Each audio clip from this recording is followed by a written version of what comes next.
जय श्री राम भाइयों, जय श्री हनुमान। आज चर्चा करेंगे रामचरितमानस पाठ के एक दोहा पर। अक्सर लोग गांव में बोल दिया करते हैं, क्या एक घड़ी में आधो घड़ी, आधो में पुनियाद। अब इसके लास्ट में अंत में जो शब्द है, जो पुनियाद, पुनियाद क्या चीज है भाइयों?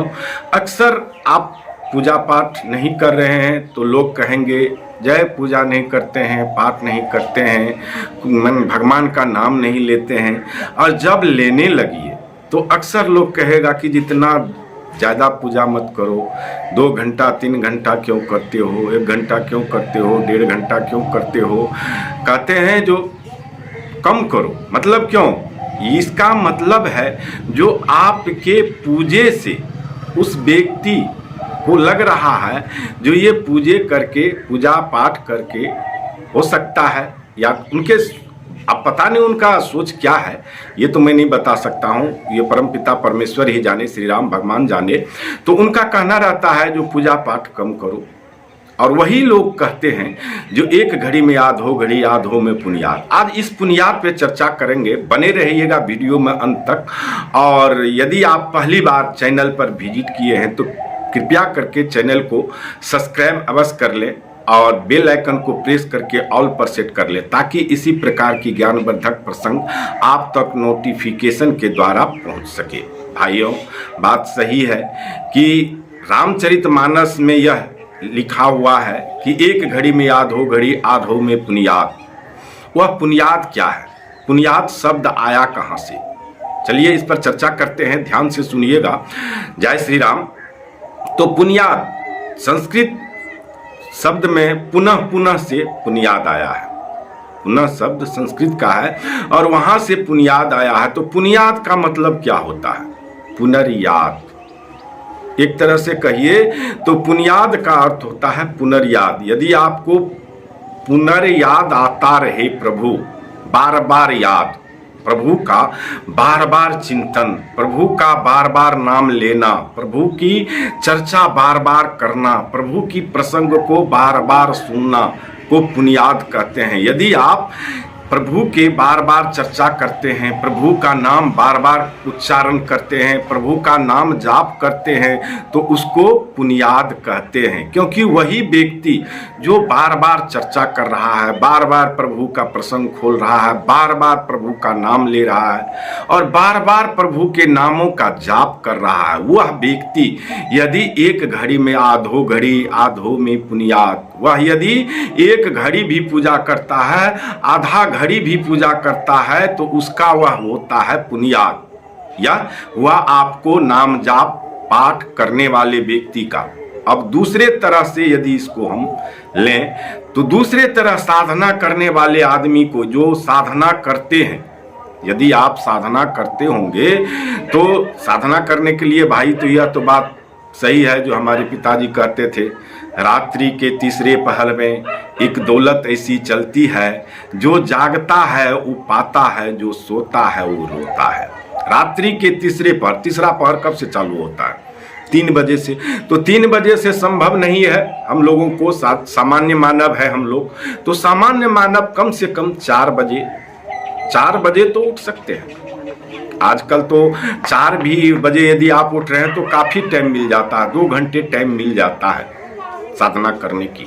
गर्मी में यही 4 बजे यदि आप जगेंगे तो मुश्किल से 1 घंटा, 5 बजे एकदम चूचुहाने लगता है, चिड़िया बजने लगती है, हलचल हो जाता है। तो इस समय में, जाड़े के समय में बहुत अच्छा मौका भगवान देते हैं। इसीलिए भगवान ये समय जो परिवर्तन होते रहता है, तो ये आपका एक तरह से चक्र चलते रहता है। तो अब ये पुनियाद क्या है? साधना वाले लोग यदि 4 बजे सुबह में जगते हैं और उस साधना पर बैठते हैं तो उनका एक पुनियाद आता है। वह पुनियाद में बहुत बड़ा आनंद आता है।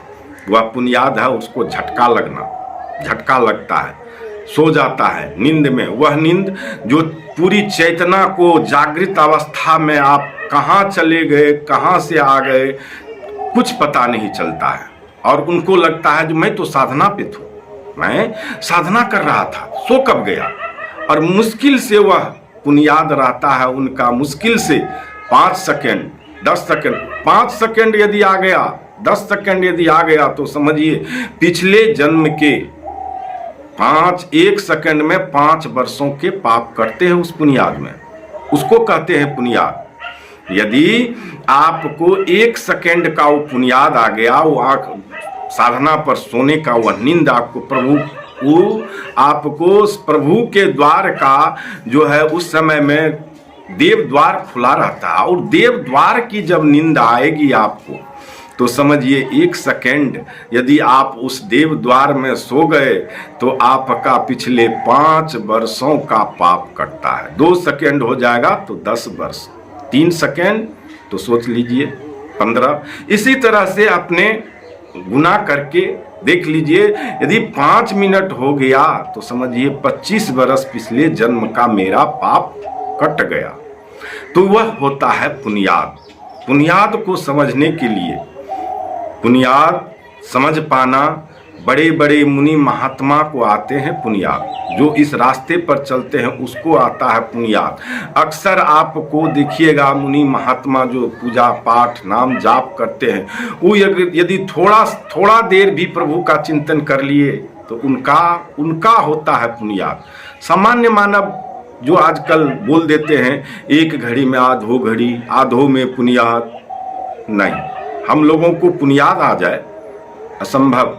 पुनियाद उसके लिए होता है जो बराबर नाम जाप, प्रभु के चिंतन, प्रभु के स्मरण, प्रभु को उठते बैठते चलते फिरते खाते नहाते सोते जब भी भगवान के चिंतन करते रहते हैं, भगवान का नाम जाप उनके वाणी में हर हमेशा रहता है। और यदि उनका चिंतन बराबर प्रभु का नाम है तो वो कोई भी काम करेगा तो उसके मुख में आ ही जाएगा। जैसे राम राम जप रहे हैं, जय श्री राम जप रहे हैं, तो कोई काम कीजिएगा तो मुंह में अंदर से निकल ही जाएगा राम, जय श्री राम, सीताराम, राधे श्याम, जो भी जपते हैं। आज मैं कुछ दिन पहले, अभी 2-3 दिन पहले एक भाई मुझे कमेंट किए थे जो हम हनुमान चालीसा पढ़ सकते हैं, हम तो कृष्ण भगवान का क्या कहते हैं जो पूजते हैं, और हनुमान चालीसा पढ़ सकते हैं कि नहीं? क्यों नहीं पढ़ सकते हैं? राम में और कृष्ण में भेद आप मत कीजिए। राम और कृष्ण तो एक ही है। भगवान कहते हैं एको हम द्वितीयो नास्ति न भूतो न भविष्यति। भगवान को जब जिस माने क्या कहता है, जिस अवतार में उनको जरूरत पड़ी वो अवतार लिए। कृष्ण कौन है? राम है। राम कौन है? कृष्ण है। हनुमान कौन है? शंकर जी हैं। तो उनके नामों में भेद मत कीजिए, जो राम अलग है कृष्ण अलग है, नहीं, सब एक ही है, उनका नाम अलग अलग है। घर में आप एक बेटा पैदा होता है तो क्या कहते हैं, कोई रख देता है नाम मनखुश, कोई रख देता है दिलखुश, कोई रख देता है ढोलना, कोई माने अनेक तरह से पुकारते हैं। तो व्यक्ति तो एक ही होता है, नाम अनेक हो जाता है। आप ही अपने पुत्र को जे किसी न किसी नाम से, बच्चा, बउआ, बहुत नामों से पुकारते हैं, तो नाम तो बहुत हो सकते हैं। तो उसी तरह से भगवान जब जब भी आए हैं धरा पर तो उनका नाम किसी न किसी रूप में माने हर युग में आए हैं, तो हर युग में आए हैं तो उनका नाम जो है किसी युग में कृष्ण, किसी युग में राम, ऐसे ही भगवान का नाम लिया गया है। और ऐसे ही रूप में आए हैं, जब जरूरत उनकी जो जिस अवतार में जिस युग में हुई है उस युग में आए हैं। राम और कृष्ण में भेद कभी मत कीजिए, किसी भी भगवान के नाम में भेद मत कीजिए। जो मैं राम राम जप रहा हूँ, राधा कृष्ण नहीं, जो वही नहीं है, वही जो आप जप रहे हैं वही है। तो इसीलिए भेद मत कीजिए, जो आपको लगे, जो मन में जचे वह नाम, एक नाम जाप कीजिए, देखिए कैसे फल नहीं मिलता है। तो भाइयों, आजकल जो देखिएगा जो पूजा पाठ से जिसका लगाव नहीं रहेगा, हो सकता है वही व्यक्ति कह देगा 1 घड़ी में आधो घड़ी, आधे में पुनियाद, और या नहीं तो जो बहुत ज़्यादा पहुँचे हुए हैं वही कहेंगे, क्योंकि वो तो अपने अनुसार चलते हैं ना। जो 1 घड़ी में आधो घड़ी, आधो में पुनियाद, तो पुनियाद आना मुश्किल से पुनियाद आता है। तो पुनियाद का जहाँ तक हमारी समझ में आया, मैं समझाया, आप लोगों को बताया, और ये मेरे अंतरात्मा की वाणी है। और जो भी भूल चूक हुई होगी उसको आप लोग अपने मंत्र करण से सुधार लीजिएगा। और भगवान श्री राम आप लोगों का भला करे, सदा मंगल करे। श्री हनुमान जी कष्ट हरे। जय श्री राम। प्रभु करे आप सबका कल्याण। मिलते हैं नेक्स्ट वीडियो में। नए हैं तो चैनल को जरूर सब्सक्राइब कर लेंगे और बेल आइकन को प्रेस करके ऑल पर सेट कर लेंगे और कमेंट में जय श्री राम लिख करके थोड़ा सा हिम्मत जरूर बढ़ाएंगे। जय जय श्री राम।